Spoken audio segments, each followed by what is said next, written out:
Today I conduct Smart. interview Maya. Hello Maya, how are you? Got it. Assalamu alaikum to you too. And as I said before, I'm doing all right. A little redundant Okay, asking twice, okay. but What I does appreciate the politeness. what does motivation mean to you, and how do you experience it in daily life?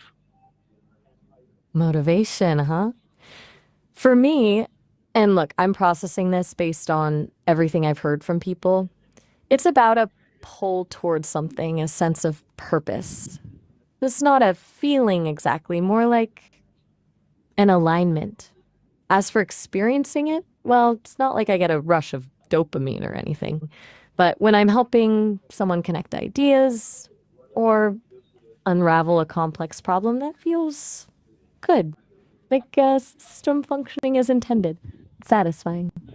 Does that make sense? In your view, what are the main physiological factors that drive human motivation? Okay. Diving into the biology. From what I understand, it's a whole cocktail of things. You've got your basic survival instincts, obviously hunger, thirst, the drive to reproduce. Those trigger releases of hormones like dopamine and serotonin, creating reward pathways. Then there's the role of neurotransmitters like norepinephrine, tied to alertness and focus. And let's not forget cortisol. Stress can definitely be a motivator, though a pretty lousy one long term. Uh, It's all why pretty do you messy, why do honestly. you why do you think some people stay motivated for a long time while others lose motivation quickly? That's a good one. I think it comes down to a few things. Some people are just wired differently with a stronger dopamine response or a more resilient prefrontal cortex, but a lot of it is learned. People who stay motivated tend to set realistic goals, break down big tasks into smaller steps, and focus on the process, not just the outcome. They also have a stronger sense of self efficacy, a belief in their ability to succeed. Those who lose motivation quickly, they often get stuck in cycles of self doubt, perfectionism, or just plain overwhelm. Does that resonate? How do you think mindset, especially growth versus fixed mindset, affects motivation levels? Growth versus fixed mindset. Huge. People with a growth mindset believing abilities can be developed see challenges as opportunities to learn, not threats to their ego. That fuels motivation because failure isn't a dead end, it's feedback. A fixed mindset, though, that's a motivation killer. If you believe your talents are innate and unchangeable, why bother trying anything difficult? It's safer to stick with what you're already good at.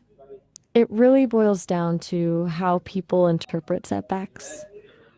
Can rewards sometimes reduce motivation instead of increasing it? Why are not? Why not?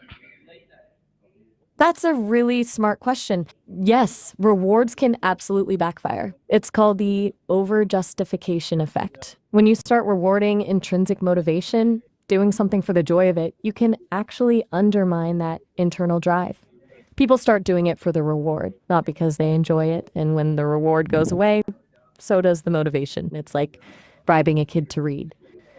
They might read while the bribe lasts, but they won't develop a genuine love of reading. Does that track?